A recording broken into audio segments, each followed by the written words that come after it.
Bueno, vamos a comenzar con una explicación de pequeño compilador que tenemos que realizar. Bueno, para eso vamos a abrir Qt,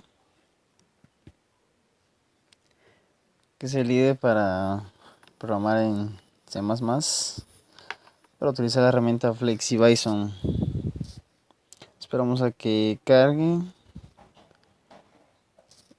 y bueno, ahorita ahí está, ya cargó. Bueno, abrimos nuestro proyecto.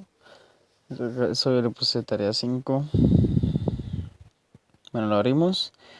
Y bueno, vamos a los headers. En la carpeta headers vamos a ir al archivo lexico.l, que este es el archivo que nos servirá para definir todo nuestro lenguaje o nuestro alfabeto. Y bueno, aquí está. Entonces tenemos el archivo.l y aquí es donde se definen nuestras expresiones regulares de dígito y de número, que serán básicamente el lenguaje que va a reconocer nuestro archivo de entrada. Nuestro archivo de entrada básicamente es reconocer coordenadas del plano X y Y, ¿verdad? Y en esta parte de acá nosotros definimos los demás símbolos que acepta nuestro lenguaje. Entonces, por ejemplo, número, paréntesis de abrir, paréntesis de cerrar, la coma. Esto es para los saltos de línea, esto es opcional. Y también esto de blanca es para que ignore los espacios en blanco, ¿verdad?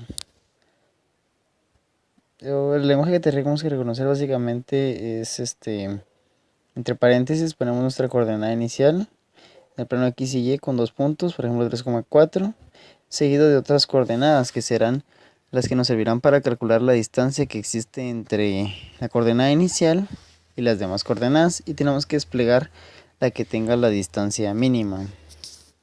Por ejemplo, podemos seguir poniendo más coordenadas.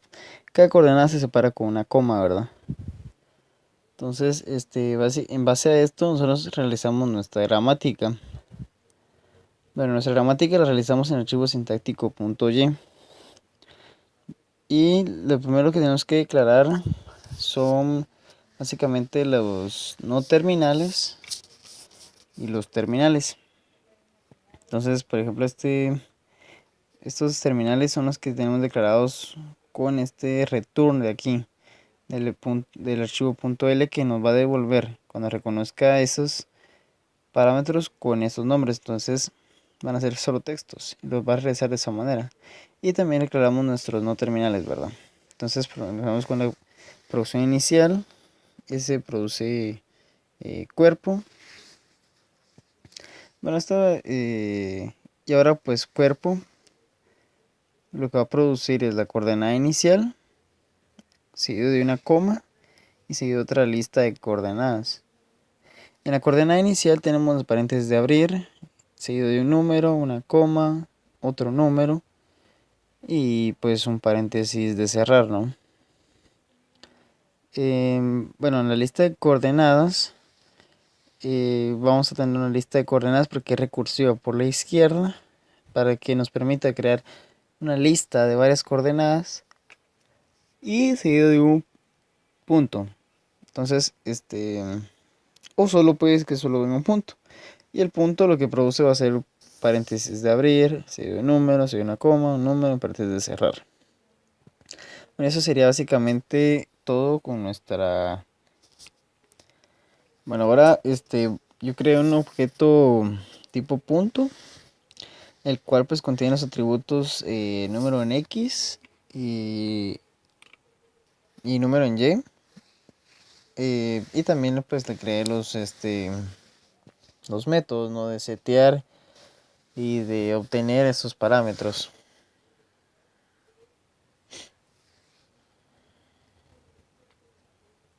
Eh, pues básicamente es un objeto que nos servirá para almacenar los puntos que vayamos reconociendo en nuestra gramática.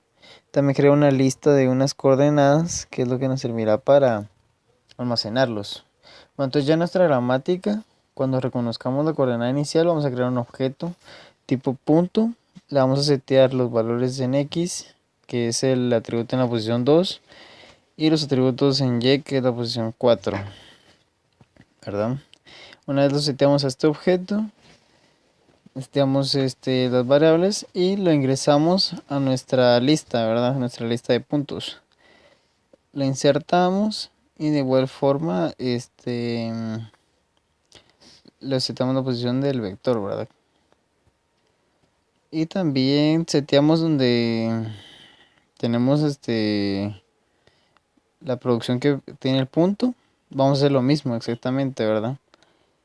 Creamos un objeto, le seteamos el número en X y el número en Y y lo agregamos a la lista de coordenadas. Bueno, ya cuando lo hicimos, vamos a tener un método que va a generar nuestra salida. Lo primero que hacemos es verificamos si nuestra lista está vacía o no. Y si no está vacía, entonces sí podemos recorrer los elementos, ¿no? Entonces vamos a tener dos variables, uno de la distancia y la otra va a ser la otra que nos sirve para comparar las distancias, para determinar cuál es la menor. Entonces también creamos variables de las coordenadas iniciales en X y en Y. Y vamos a crear un apuntador del objeto punto, del cual va a apuntar al elemento 0 de nuestra lista de coordenadas, que va a ser el primer objeto que ingresemos a nuestra lista de coordenadas.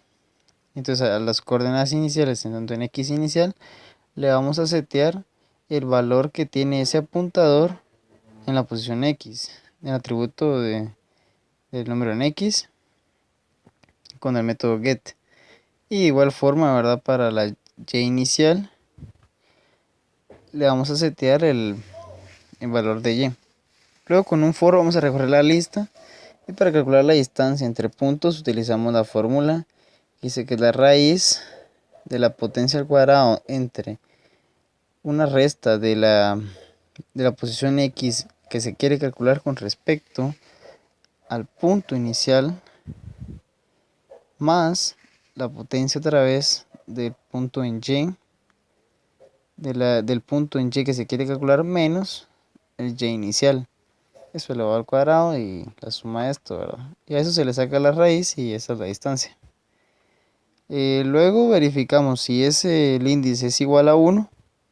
Quiere decir que estamos en el primer elemento de nuestra lista, o mejor dicho en el segundo, porque el primero es la coordenada inicial. Entonces la distancia menor va a ser igual a la distancia que recién acabamos de calcular.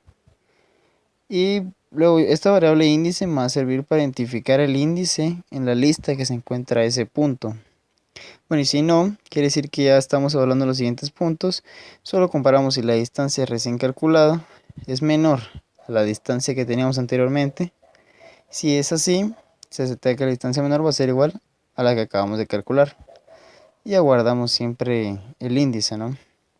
Cuando termine este for, vamos a crear un nuevo apuntador de la clase punto que va a hacer referencia al elemento o al punto con la menor distancia encontrada entre la lista de puntos que reconoce nuestra gramática.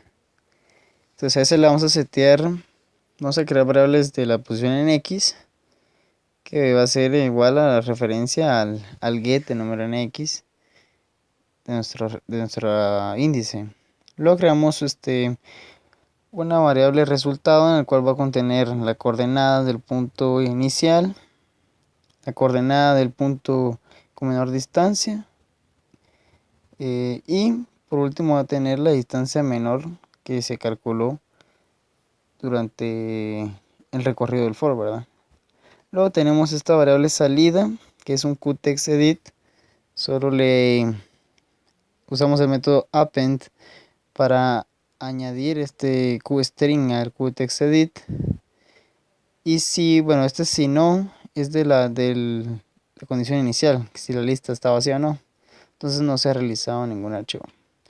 Pero como digamos esto se va a realizar primero antes, luego se le setea este qtextedit a un puntero que va a hacer referencia al qtextedit de nuestro form. Vamos a abrir el form.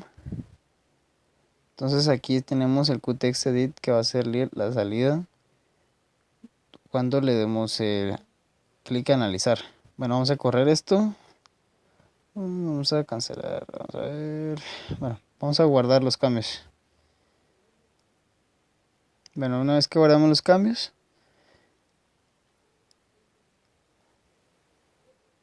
vamos a esperar que cargue. Esperamos un poquito hasta que compile nuestra aplicación.